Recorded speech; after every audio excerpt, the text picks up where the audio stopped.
Ladies and gentlemen, welcome back to the 19th edition of TWitWoW Request Live. This is part 2. We already did live reactions. Now we're on the review. Women's Wrestling Revolution tournament for today. John, what do you say? Brother, I thoroughly enjoyed it. I thought it was a great freaking show.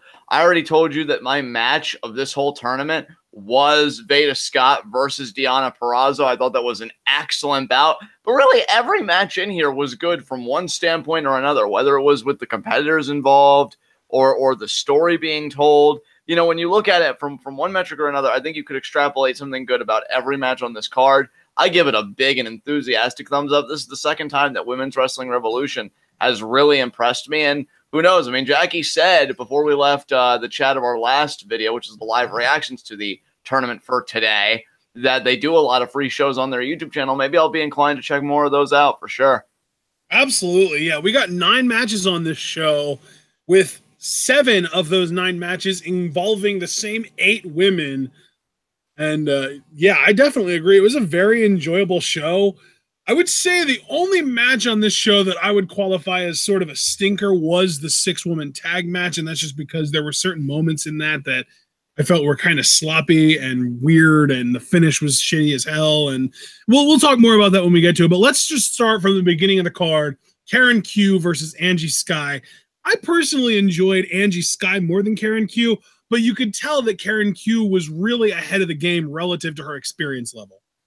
Absolutely. From an in-ring standpoint, everything Karen Q did, looked good, came off well. I think Angie Sky was the superior character in a way because she was emoting a lot more and I think doing a lot more with her atmosphere than Karen Q was. But I think that labor, at least in my opinion, is always going to fall on the shoulders more of the heel, to be antagonistic and to be this way and to be that way. And I feel like Angie Sky did that very well. In the end, though, Karen Q does win with the double leg Boston Crab submission. It was a solid match, but again, really for me, the takeaway was the character work, was the personality and the body language of Angie Sky. I mean, what about you? Yeah, it's funny because I did a lot of research on these women as we were watching these matches, and Karen Q has only been wrestling since, I believe, 2014. Angie Sky, I believe, was 2009. But then I kept looking at all of these women as we went, and I noticed that in the 7th match, in that 6-woman tag match, there's a girl in that, Sammy Lane, and I think she had been wrestling since like 07 or 08 or something like that. And she's not inexperienced, and yet I felt like Karen Q in this match, who's obviously less experienced, was light years ahead of Sammy Lane as an in-ring worker. Yeah, it definitely looked it. It's real quickly, we got a $2 super chat from Wes. Would you like a smoke and a pancake? And I'm good, thanks. Cigarette and hot cake? But yeah, fun opening match here.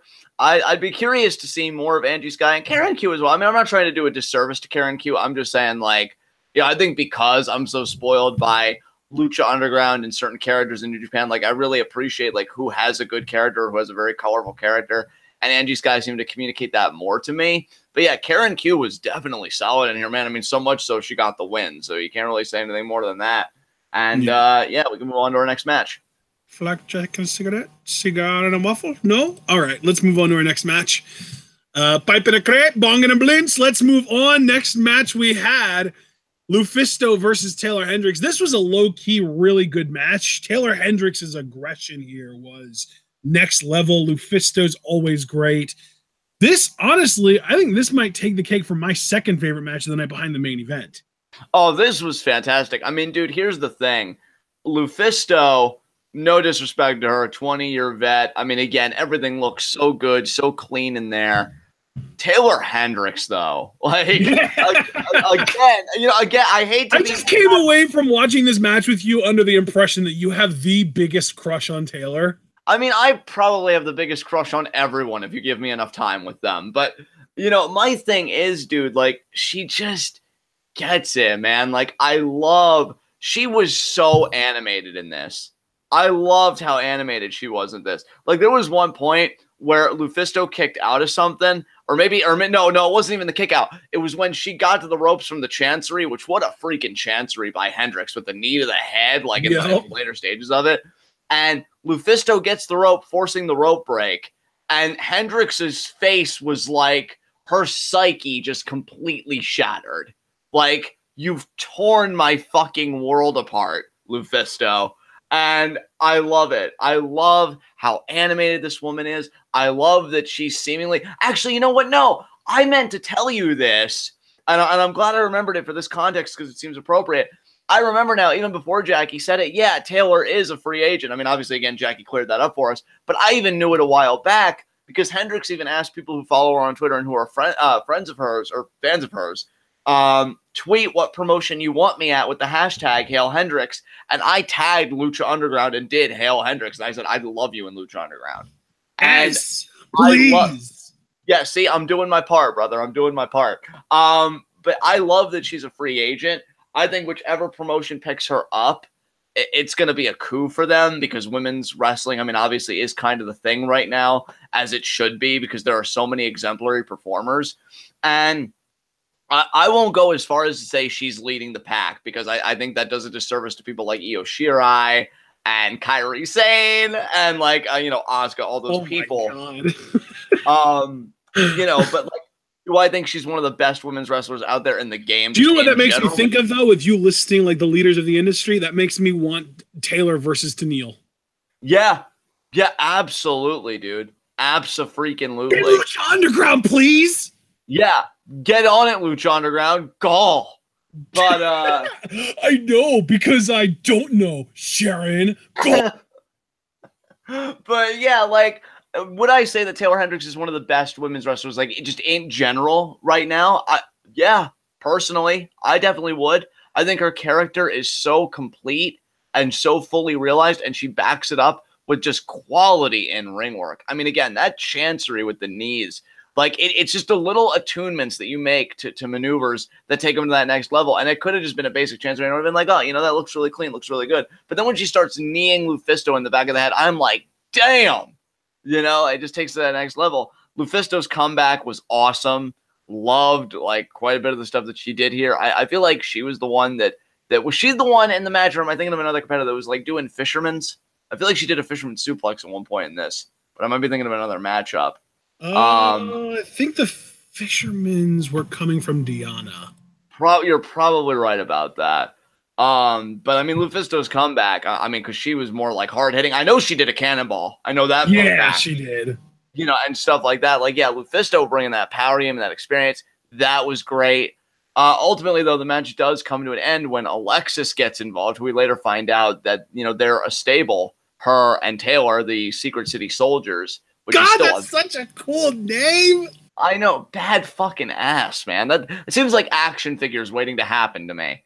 God, I just imagine like Genji from freaking Overwatch as a Secret City soldier. Yeah, there you go.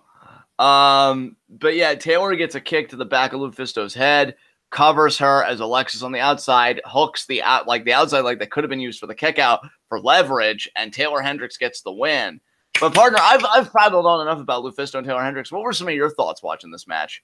I already kind of pointed it out, but I loved Taylor's aggression in the early goings of this match. I love how just relentless she was. Just really, it's almost like she had some kind of a personal vendetta against Lufisto for some reason. I wasn't sure why, but man, I don't remember ever seeing her that vicious. Do you?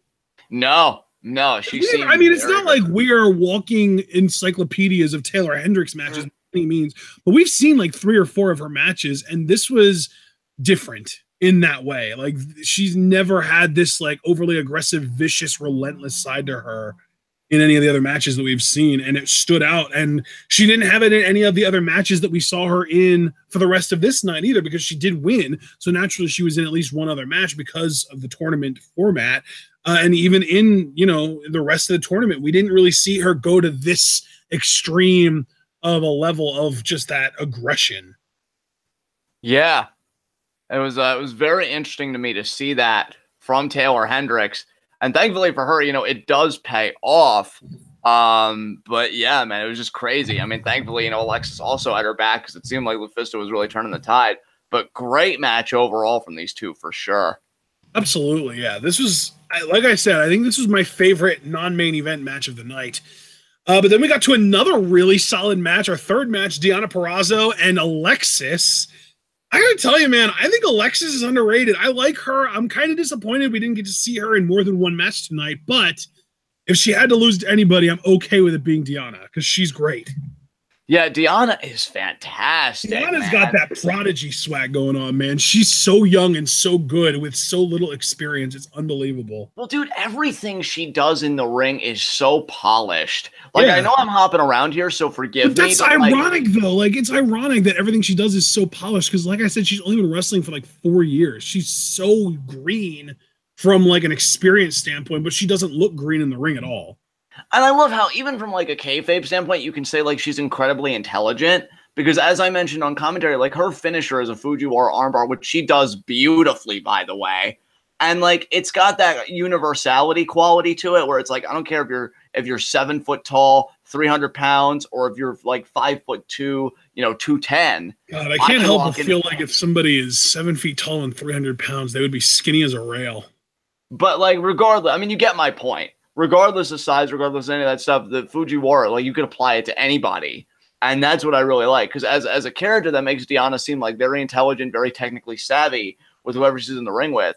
Yeah, dude, she's a beast in there. I hope she finds her way back to NXT because honestly, even though I'm always like, oh, Lucha Underground, I don't think Deonna would be a good fit there. I mean, then again, she may like blow my mind and the writers may have a character for her that she would just excel at. But yeah, I think that's kind of a situation where she doesn't scream Lucha Underground performer, but I'm not opposed to it. I mean, she's talented enough, and I think that she's got like, she does all the right things as far as like the nuances go, because it's not just, oh, well, she doesn't injure people and she's technically sound. It's also like she has the mannerisms, she has the facial expressions, she has the look. Like she checks a lot of boxes that you would expect from a mainstream female wrestling star. I'm just waiting for somebody to pick her up other than freaking Ring of Honor, for Christ's sake. Yeah, dude. Which I think Jackie did say in our last stream that she's not signed with Ring of Honor anymore. So she is also, like Taylor, a free agent. So I'm definitely open, even if it is NXT, I'm hoping she goes to somewhere that you and I watch with relative consistency. You and me both, dude. You and me both. Obviously, I know we prefer Lucha Underground, but it seems like Lucha Underground isn't as gung-ho about signing a whole bunch of female talents between seasons as we are, just because we feel like, well, Lucha Underground's the only company that's got that mainstream appeal with the TV show that allows intergender wrestling. So we want to see all the women talents go there to work with the guys because that's the only place that we'll be able to see them do that on TV. But, Lucha Underground seems to really be more focused on signing a select few female talents that they can write in a way that makes them special. You know what I mean? Right. Because I don't even know if we're going to add any female talent this season. And if we do, I feel like the most likely one is Priscilla Kelly because she wrestled dark matches for Lucha Season 3. Oh, dude, and she'll be so good there, though. She'll be so good. Like, I'm not doubting Priscilla Kelly as a signing. I just want all of them. Like, I want Priscilla Kelly. I want Taylor. I want Tenille. I want frickin' Deonna. Like, there's a long list of female talents that I want to see in Lucha Underground that it just seems like if it ever happens, we're going to have to wait for it. Which I think is a testament to the quality of women's wrestling at present, that not only are there so many great talents you want to see signed, but we also want to see them taken care of in a promotion that would appreciate them. And that's where Lucha Underground really comes to mind. But yeah, dude, Deonna's absolutely fantastic. She wins with the armbar here, and it's a great freaking match. So like, great job for Deonna there. Definitely. Then we get to our fourth match of the night, and this, I know you found somebody that you've become a fan of here. Kimberly versus Sonya Strong, and Sonya starts this thing off on fire. She attacks Kimber, surprises her, basically just freaking trounces her at the beginning of this match and dominates her for about 90 seconds. And then Kimberly lands on the apron and kicks her and then trips her and gets the advantage relatively easily after the initial onslaught from Sonya. But I know that you have a lot to say about Sonya Strong, so I'm going to back off a little bit and let you kind of gush a little bit. Well, dude, I mean, I just love the aggression from Sonya Strong. Here was a woman that came right out of the gate, like just all these low bass firing them off, right? And, you know, like just really being aggressive to Kimberly and nasty and in your face. And of course, Kimberly being a great baby face. I mean, we said it all throughout the commentary, you know, showing that heart, you know, trying to fire back and fight back. And I thought that was great too. But then Sonya Strong, right? The two moments of the match that really made me freaking pop. One was the enziguri off the top rope, which was gorgeous. And honestly, anywhere else, I could buy that as a finisher. Like if Sonya Strong was in NXT and she went off the top rope and she had that, I'd say done. I even said done here. So like I believed it as a finisher, even in the context of, you know, it's Kimberly, it's Women's Wrestling Revolution. And then like the Trouble in Paradise type kick that she got, Jesus Christ, like the athleticism of this woman. And she's a younger one too. I mean, unless she got into wrestling late, which has happened, like with Cobra Moon or Thunder Rosa, she's only been wrestling for like 2-3 years now. But unfortunately, she got into wrestling a little bit late, so she's not one of those like prodigy, super young types. So I don't know about Sonya Strong, but I do know that she has only been wrestling for a couple of years, so she is on the inexperienced side, which does kind of say a lot as far as how far along she is. I just don't know how old she is. So she could be like 21, 22, 23, or if she's kind of in that same category as like a Thunder Rosa, Cobra Moon, she could be 33 for all we know. I don't know. I mean, oh God, I would love for her to be on the younger end because just so good. So good. Yeah, I mean, I became such a fan. Not only did I talk it, I walked it, brother, because, you know, while we were still recording, I went on, I opened up a tab, went on Twitter, and I followed both Sonya Strong and Veda Scott, who we're going to talk about here in a few moments. Yeah, Sonya Strong really did it for me. She's freaking great. Unfortunately, for as great as she is, the alligator clutch seems to be a bit greater because that's how Kimberly really beat Sonya Strong here. And Kimberly, too, I mean, let me just say, because, again, I've known her a few years now at this point. Kimberly is great. And I can't tell you how much it warms my heart. And I'm not trying to be a Johnny Goodfellow. I'm being completely sincere. How much it warms my heart to see her go from Force One, you know, competing out of a freaking skating rink. Because I went to those shows and really being a valet, not even so much competing. I think I saw Kimberly have one match the entire time that Force One was in existence. She was primarily a valet, first for a babyface team, then for a heel team. Heel team, of course, that I absolutely loved. And, you know, to blossom into this, you know, to become this type of competitor, I think is so freaking cool. So it's not that I'm trying to do a disservice to Kimberly. It's just I already know how good she is. Right. Sonya Strong was the discovery here, and I really wanted to emphasize that. So is there any and this match was a lot of fun, and you pointed out all the best sort of spots in it. I was this the match that we got Kimberly taking Sonya to Suplex City, or was that Kimberly? That was Sonya. That was Sonya. Yeah, that was crazy to me. Like I have never. The thing is, every time I watch a Kimberly match, I feel like I come away surprised by something. Like I'm never like, oh my God, I'm blown away because of everything that I didn't expect. No, there's just always one or two little things that she does in every match that surprises me. And in this match, it was the Suplex City. Like just throwing, I think she threw like 7 consecutive German suplexes in a row and went for the pin on the final one with the bridge. Didn't get the 3 count, but it was still a great spot. And the bridge on the last one is something that I want to see more in wrestling. Like when you get guys like Brock Lesnar throwing suplex after suplex after suplex, actually making it feel like there are stakes by actually using one of them to do a bridge pin, I think that increases the value of the move. I think that makes the move feel bigger. Oh, dude, I even said in our commentary that I wish more people would employ the bridge, because to me it's like if you're just doing German senselessly, I mean, yeah, it still wears the opposition out, but I think when you do a bridge on one of the suplexes, it shows that awareness that, yeah, I know I'm wearing them out. This is where I pick my spot. And I really like that. And I wish that was employed a lot more. So I credit Kimberly for doing that, man. I thought that was awesome. Yeah, man, absolutely. All right. Well, I mean, I don't really have a whole lot else to say about this match. Since you touched on all the big Sonya stuff, I kind of talked about what my favorite Kimberly thing was. Kimber does win with the alligator clutch after a big power bomb. And then we get to our 5th match, Jessica Havoc versus Veda Scott. Yeah, you know what, dude? Like, I even said this on commentary. First of all, low-key love Veda Scott. And again, now it may become more high-key because I am following Veda on Twitter. And I explained that she's one of those acts that, like, and I don't mean this as a backhanded compliment, sincerely, but it's like, I don't think about her a lot until she's in my face. And when she's in my face, like, I love her. I love watching her compete and, you know, do her thing. It's just, with all the women we've got, and you know that you and I only keep track of so many promotions, right? So it's hard to keep track of everybody. So it's easy to lose track of talents like Scott, but I think she's very good at what she does. And I wish that she was on a more mainstream product because I don't know if she's still with ROH or what the status of that is. But like, and I know ROH does have that TV deal, but I guess I should say I wish she was on a product that we watch there. That's as specific as it's going to get. Because yeah, she's utterly fantastic. And yeah, so it was really cool seeing her here. And yeah, I mean, what did you think about this match?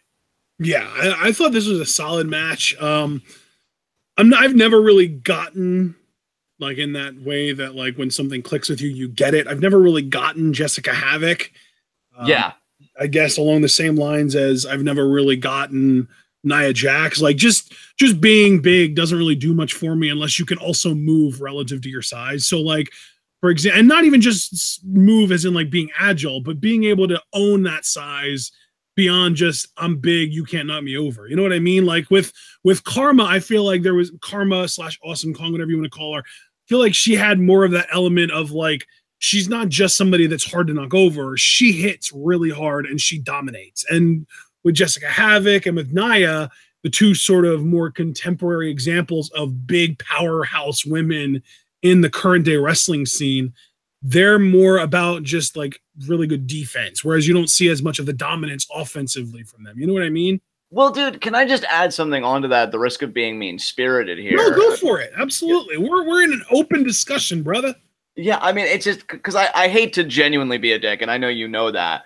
But, like, when I think about Awesome Kong, right, you know what word comes to my mind that really doesn't when I think about a Viper or a Jessica Havoc or a Nia Jax? Presence. To me, yeah. Awesome Kong had a presence. Like, she would come out, and I wasn't thinking, oh, my God, this, like, you know, big woman. And no, it was like, oh, my God, you know, Awesome Kong's, like, shit's about to go down. It was like that Samoa Joe factor. Like, she's about to kill Exactly. Yeah. Exactly. And I'll be truthful with you, and this is where the more mean-spirited part comes. I look at Nia and Jessica Havoc more specifically, because that's what we're talking about here.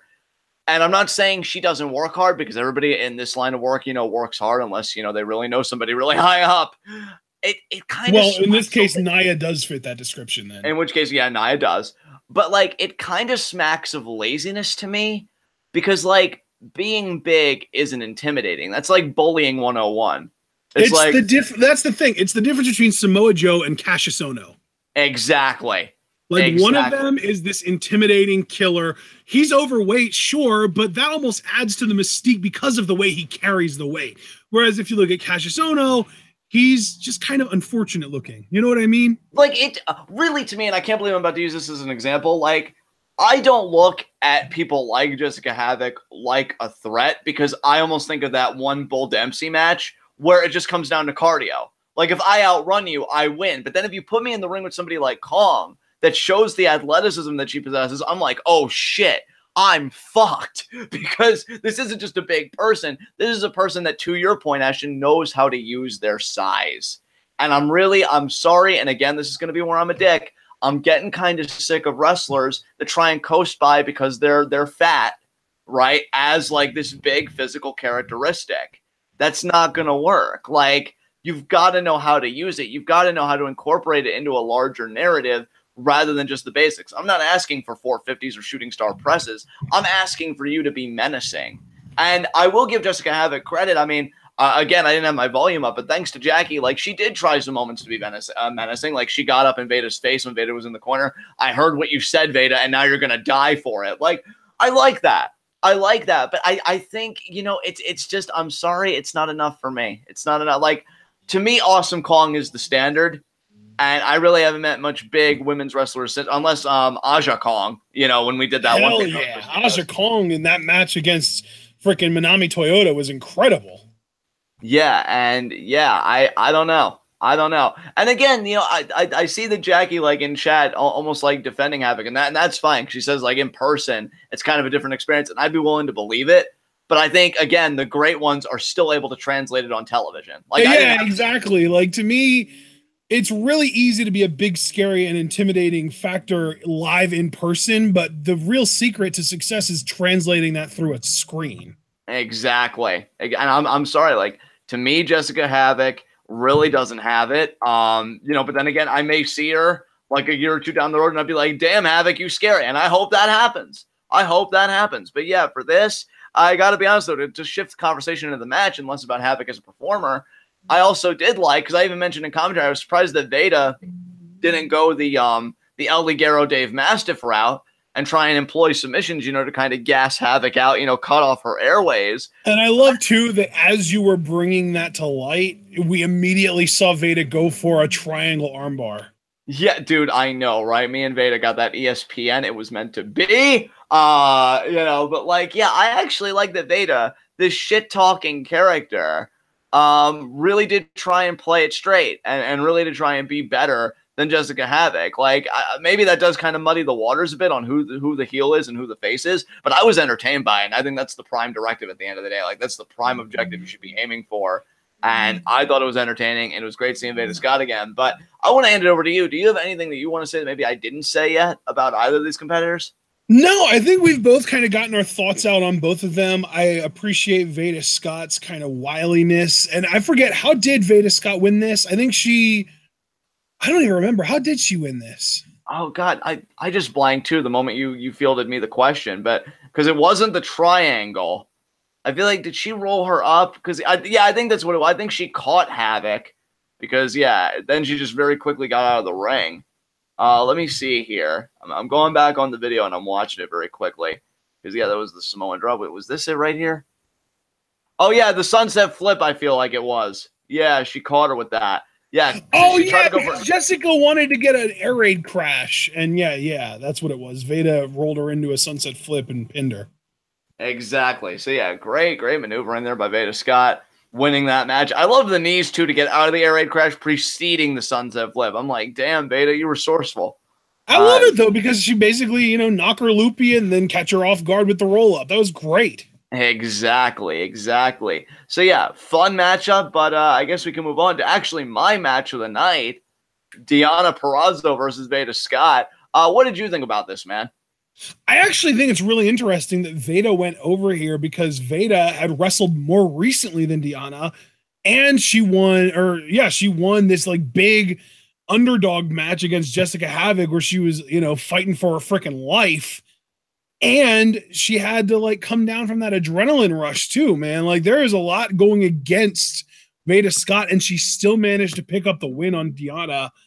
I'm a big fan of both of these women, but I'm curious what you thought of the match itself. Because, I'm always going to be the guy to talk about the individual performers and what I like about them and what they did good in this match. I know you're more interested in sort of the intricacies of the match, like the spots and the different moments and stuff. So I want to hear your side. Well, I'll tell you what, brother. The one spot I can't get out of my head because of how fluid and just perfectly executed it was. Deonna does a side Russian leg sweep, and then she maintains control of the arm and just transitions seamlessly into the Fujiwara armbar.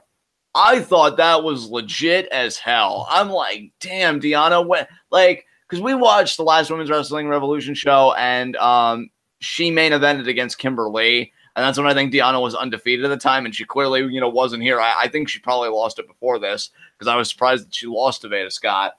But, yeah, like her technical acumen and stuff just kind of blew my mind. I'm like, wait, where was this in NXT? Like, why weren't we allowed to see this? And yeah, she is a freaking prospect, man. Like, I saw that spot. I'm like, damn, like, I don't know why, man. Just really clicked with me. And yeah, I mean, that was, I think, the first time she went for the Fujiwara, and then she would go for it again. But Veda, kind of surviving both times. Veda, again, proving to be resourceful. Not really to be denied. They went out on the floor at one point. That was cool. Sent Veda out to the floor to Deonna. So Deonna was very aggressive here. Veda Scott, though, ever so resourceful, stayed in the fight there. That's another thing. Veda has the suplex that we keep asking her to bridge. It's like this back suplex, but she does kind of have the leg hooked a little bit. So it gives it like that, like kind of arching angle. And, that looks really good. So, yeah, both these women, the offense is looking so crisp and so clean. I'm loving it. I'm loving every minute of it. And, yeah, then the finish comes. I'm having trouble remembering the finishes of these matches. Oh, yeah, that's right. Deonna got so feisty like, oh, I want to lay this beat down, you know, whatever. She ends up going in the ring post, and then Veda just kind of stacks her up. Now, that is one criticism I will have, because it doesn't just seem to be like NXT or Raw or SmackDown. Like, it does seem like other promotions do it too. It's not often you see a man get beat just by going into the ring post, you know? Usually that's a setup for something else. Like, oh, Ziggler went into the ring post. Oh, end of days by Corbin, you know, that kind of thing. I wish that there would have been a finisher maybe to come after it. It felt a little too sudden given how credible I remember Deonna being last time. But other than that, it's a great match. And again, my personal match of the night. Yeah, I'm glad that you enjoyed this as much as you did. I did enjoy the match. I'm definitely not as high on it as you were. And that's, you know, it's kind of a shame because I am a big fan of Deonna Purrazzo. She was probably my second favorite performer on this entire show behind Taylor. And I just really wasn't as into this match as I wish I could have been, but I'm glad you were. So if that's all you've got to say about it, I don't really have much to add. So if you're ready, we can move on to our 7th match. Absolutely, brother. What came after this? And yeah, and after this was our 6-woman tag match, Solo Darling and Team Sea Stars, which I hope I'm remembering this correctly, Delmy XO and Ashley Vox. So it's tough to keep them straight because I don't actually have their names listed. I just have them listed as Team Sea Stars versus Mistress Belmont, Davian, and Sami Lane. I'm just going to say it. This was my least favorite match of the night by far. Yeah, brother. I was actually going to give you the reins on this one because of how much you disliked it. So I just thought you could go to town on it and really talk about what you disliked. Well, the really unfortunate thing is I wanted to like this match, and there were individuals in this match that I did like. I liked Mistress Belmont to a degree. I didn't love her. Solo Darling is another one like Jessica Havoc that I just kind of don't get. I don't dislike Solo Darling, which I might dislike Jessica Havoc. I'm not entirely sold either way on her. But I think, like, if I had to give Solo Darling a rating as far as my personal favoritism out of 10, she's like a 6.5. Like, she's favorable. She's got a passing grade, but I'm just not really into her. Team Sea Stars, though, I gotta tell you, man, I really liked Delmy XO. I liked her a lot. I thought she was like the shining star of this match to me. Out of the 6 women that we saw here, Delmy XO impressed me the most. And then I would say second behind her would be Mistress Belmont. And then third place would have gone to Ashley Vox, then Solo Darling, then Davian, and Sami Lane, girl. What in the world? You have been wrestling for damn close to a decade now. And over a decade, she debuted in 2006. What the hell happened in this match? She missed just clean whiffs on a solid 3 different moves within about 90 seconds. I don't know what was going on with Sami Lane in this match, or if that's just kind of how she is, if she's just that light of a worker that she intentionally, you know, pulls her strikes that much that they just flat out miss, and that maybe it was just more visible in this match than usual, or I don't know, man, but this was a really unfortunate showing for her, and I don't know if she's going to be able to kind of recover from it. I mean, maybe she whiffs so much because she's a fan of our Rocket League team. I mean, that's something that came to my mind. But I want to ask you, though, because you say that, like, Delmy XO really stood out to you, even more so than her partner, Ashley Vox. What would you say the difference was between those two? Because that's actually something I'd like to explore a bit more, if you'd have any, like, answers to that. Well, honestly, it might just be exposure. It might just be that Delmy was in the ring more, so I got to see more of her. But to me, she kind of shone in this match as far as her selling and her facial expressions and mannerisms and stuff. Like, she does a lot of the stuff right that I like Deonna Purrazzo for doing right. You know what I mean? Yeah, dude, I can hear you on that. I just wanted that cleared up because it's not that, like, I disagree with you, right? And no, like, Ashley's better. No, I was just really curious because I really did enjoy both of them. And yeah, like you, Solo Darling, I don't hate her by any means, but it's just something where, like, honestly, dude, I think it's one of those characters that I'd have to see, like, their genesis and just their maturation, where I feel like I'm just plopped in the middle and it's just like, oh, hey, Solo Darling, you know, because at least even with Santino, who, you know, I abhor, I at least got to see, like, his beginnings and his, like, maturation into this goofy as shit character. So I'd love to know, like, Solo Darling's story and stuff like that. She's not bad in ring, but I guess for me, maybe it's an age thing. I don't know. Maybe it's just the type of wrestling I like. I just feel like anything that's, like, overly gimmicky, especially against really serious competitors, I'm not really down with that too much. Though I will say, though, in ring, she seems pretty crisp because that sidewinding like fisherman neck breaker that she hooks the leg in has a really like tight and like crisp package. You know, that looked fucking beautiful. I mean, yeah, it kind of botched the finish because they tried to reverse the leverage and then only one shoulder was down and stuff like that. But yeah, Solo Darling. Honestly, like, I don't even know who I blame more for that, whether it's the referee or Davian for being the one that was supposed to roll them over onto the proper shoulders. But those are the two people that screwed up to me. And really, I guess the two women locked up in the small package. I don't know how much control you have over that, considering it literally required somebody else to push you over onto the other person's shoulders to just move from that position. But whatever happened, Solo Darling very clearly had one shoulder a good few inches off the mat when the referee counted, not even just like 1, 2, and then her shoulders up 3, but like from the start, her shoulder was not on the mat. Like the shoulder was a few inches off the mat, and the ref saw it and he was like, meh, this is the finish. Whatever. 1, 2, 3, it's over. Right, though. Just that indifference. Like, nobody will really care about this. 3 guys. Like, actually, no, we did. Thanks. No, not gonna take it back.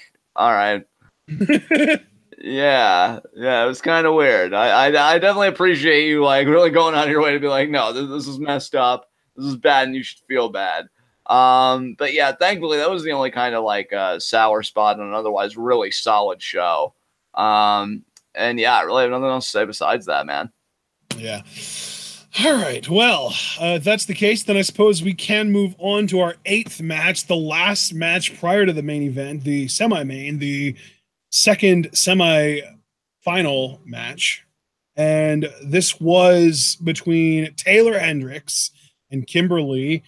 And it was like 2 minutes. This was a really quick match, which is unfortunate because I really do want to see like a good long, like 15-minute story between these women. But no, we got a bunch of like fuckery with, I think it was Alexis showed up and tried to distract the ref to prevent Kimberly from winning. And then Lufisto showed up and beat the hell out of Alexis. And then Taylor introduced a chair, tried to use it. Kimberly did a pump kick onto the chair, which then connected with Taylor's face. And then we got the alligator clutch from Kimber, and she won with it. So that was the whole match. Yeah, I mean, you literally did verbatim like everything they did in this match. So, yeah, not really much you could say about it. It's a shame because you know what a fan of Taylor Hendricks I am, and Kimberly for that matter. I feel like if you gave those guys like even 8 minutes, which we saw a lot of tournament matches get, they really could have done something good. That clearly wasn't the route WWR wanted to go with it. So, you know, here we are. Kimberly wins. I will say, though, as an aside, Taylor, I love you. You know, I'm all about that Hale Hendricks life, but really takes a lot of nerve to blame Alexis for your loss when you didn't have her back against Deonna Purrazzo earlier. It's like, oh, where were you, Alexis? No, Taylor. Well, maybe that's her point, though. Maybe her point is, I didn't screw you out of your match. What are you doing here screwing me out of mine? Yeah, I guess. But I don't know. You very easily turned around like, oh, well, Taylor, you wouldn't have even had a second match if it wasn't for me to begin with. Yeah, that's arguable. You know, it's not like she was on the L side of the fence against Lufisto prior to the Alexis interference. But I feel like Lufisto did have control, though. My point isn't necessarily she definitely would have won. My point is you can't say that she definitely would have lost. Right. Yeah, I don't know. To me, it just comes down to, where were you, Alexis? No, Taylor. Where were you when I needed you? So, yeah, she loses. Kimberly wins. And that brings us to our main event, Kimberly versus Veda Scott. I'm going to have you go first on this one. What did you think of this finals match? This was my match of the night. I enjoyed the hell out of this. I love the intensity from both women. I love that. You know what? The story of this match is really underrated too. And I can't really even say underrated because I don't know anybody else that watches this other than us and Jackie, and all of us like it. So it just feels like the type of match that would get overlooked because it was relatively short. It was only like a 10-minute match. But I appreciate the story that they told, because to me, the story wasn't, oh, Kimberly's resilience or Veda Scott or whatever. To me, the story was Kimberly was so overwhelming that it made Veda Scott leave her comfort zone. And when you leave your comfort zone to enter into your opponent's comfort zone, it dooms you. And that's exactly what happened in this match to Veda Scott.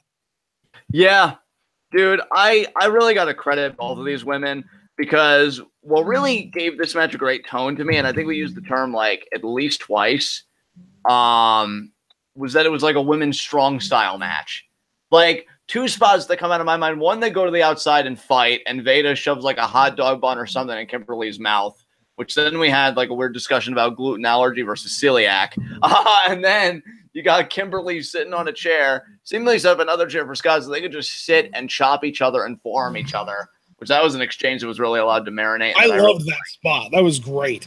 Yeah, that was great. It was cool that, like, not to sound like that closed-minded sexist because it should be obvious, but it was really great seeing women do strong style. You know, just like really fight each other. And, you know, like I know we've seen that like in Lucha Underground, say between like Sexy and Taya, or hell, even Sexy and, you know, Mariposa and No Mas. But it's something that I think we need to see more of because then it'll become conditioned as, okay, this is normal for women to do. And yeah, I really appreciated Veda and Kimberly going that extra mile. And I mean, of course, dude, the finish was goddamn breathtaking. I mean, you know, they're fighting on the top rope and Kimberly gets, you know, the avalanche power bomb, but then she goes into the alligator clutch for the 3 count. Like and it came off so perfectly. You know, like women's wrestling is in a really good place. And I think about the Veda Scotts and the Kimberlys, and that's a big reason why. So big ups to Kimberly for winning. Really great match. I mean, was there anything that I didn't hit on or didn't do justice? Because I know you said this was your match of the night. So I mean, you asked me to just no. The match did kind of have like 3 phases, even if they were short. To me, and really, you could even argue 4 phases because to me, the outside was kind of broken down into 2 different phases. But the 3 phases I was going to say are pre-exiting the ring, outside the ring, and then post-entering the ring after being outside of it. But then you could even break down the outside the ring phase into the all-out brawl and then just the seated strong style exchange, which kind of also bled into the ring because then we got that great forearm exchange where they would just run up into the ropes and then the other one would just meet them right there at the ropes with a forearm and then they would just do it to the other side and then reverse would happen. Like that happened like 4 or 5 times. And it didn't feel like it was getting repetitive or old or anything. It was just intense, and I just wanted to see more of it. Absolutely. I really couldn't have said it better myself, partner. Again, ultimately, Kimberly does get the win. But, man, like, I'll tell you what, man, again, this tournament, I really got to be grateful to Jackie because it's always nice. And I'm not saying our patrons have to do this. Obviously, it's their money, their control. They have the power. But I always love the Patreon requests that both introduce us to something new and like I become a fan of something new about that environment. Like with Cliff's request, the last one he did, I definitely became a fan of Luthez and like how he works. And then what was the woman's name that faced Aja Kong? Do you remember? Manami Toyota? Manami Toyota, yeah. I definitely like had a liking for her. I know it doesn't seem like it since I had to ask you what her name was, but yeah, I mean, she definitely came off, you know, well to me in that. And, you know, it's always cool. And with Jackie's request here again, you know, Sonya Strong was really the big revelation to come out of this show. Whereas I feel like Taylor Hendricks was the big revelation in the last show that Jackie requested. Because even though I knew of Taylor, I didn't know much of her in an in-ring context. And she blew my mind. And then I just fell in love with Veda Scott all over again. Like, she is the female me. We talk shit. Like I said on commentary, she gets a lot more receipts than I do, but that's none of my business. And you know, and hey, you even both wear glasses, and I feel like if you had been born a female, you probably would have had red hair because your sister has red hair. Like exactly, yeah. I'm telling you, man. I'm telling you, so many commonalities. Exactly. So yeah, I'm definitely digging Veda Scott. Definitely digging Sonya Strong. I'm grateful to Jackie for her donation. I hope she enjoyed this review and the live reaction that preceded it. But I've got nothing else to say about this tournament, so I'm going to hand it over to you for any final thoughts you have, as well as taking us home.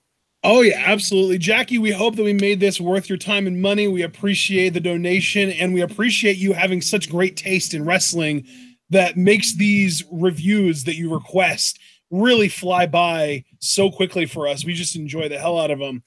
And that being said, just a reminder to everyone watching this right now, if you're also interested in requesting that we live react to or live react and review a wrestling show of your choosing, you can make that happen with our Patreon. You can either donate the entire amount required to get us to do whatever your request is in 1 month, and then we'll do that the following month immediately. Or you can just donate $3 a month to our Patreon. That'll get you access to the official TWitWoW Patreon Discord. Every month that you donate those $3 will keep you in the Discord. So you get that very intimate access to John and myself, as well as at least 20 other hardcore TWitWoW fans that thought that it was worth their money to join the Discord.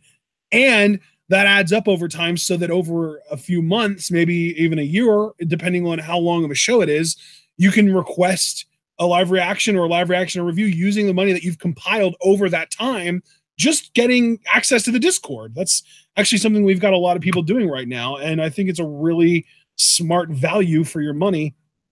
Plus, the money that you donate also accumulates in the community goal per month, and as long as we stay above the current community goal, we're going to be able to continue live reacting to progress every month. We do have the price of 2 subscriptions to Progress on Demand baked into that community goal. So that's why if we fall under the community goal, we can't keep doing it every month. So yeah, the community goal currently is not being reached. So we're hoping that we'll be able to get back up to it before the end of February. And if not, then hopefully by, the end of March. But regardless, guys, we hope that you enjoyed this show. We hope that you enjoyed the live reactions previous. We would appreciate it if you would donate, or if you're interested in our merch, you can check out our Teespring store. Follow us both on Twitter, like the Facebook page, and like this video if you haven't already. Also, remember to leave a comment. Let us know what you thought about the show, or if you haven't already, remember to leave that comment asking Q&A questions for this month, which we will be going live with our Q&A answers next Thursday at the same time, 7 p.m. that we went live with our live reactions earlier tonight. And of course, remember to subscribe to the channel if you haven't already. And once you do, click the bell icon once you do, so you can get notified every single time we go live or upload a video, which does occasionally happen, just maybe once every few months as opposed to multiple times a week. And then, of course, remember to share this video, share this channel. Let all your wrestling fans know about TWitWoW. Let them know about the best kept secret on the YWC, the YouTube wrestling community. And we will see you all next Tuesday for what very well could end up being our final Progress live reaction in a while. It'll be Progress Chapter 8, and that'll be at 3 p.m. And then, of course, we've got Lucha Rewatch and NXT review next week. And then Thursday, we're going to be doing our Q&A. And then Friday, we've got preview predictions for Elimination Chamber, baby. And we will see you all there next week. Hopefully you all manage to stay tuned.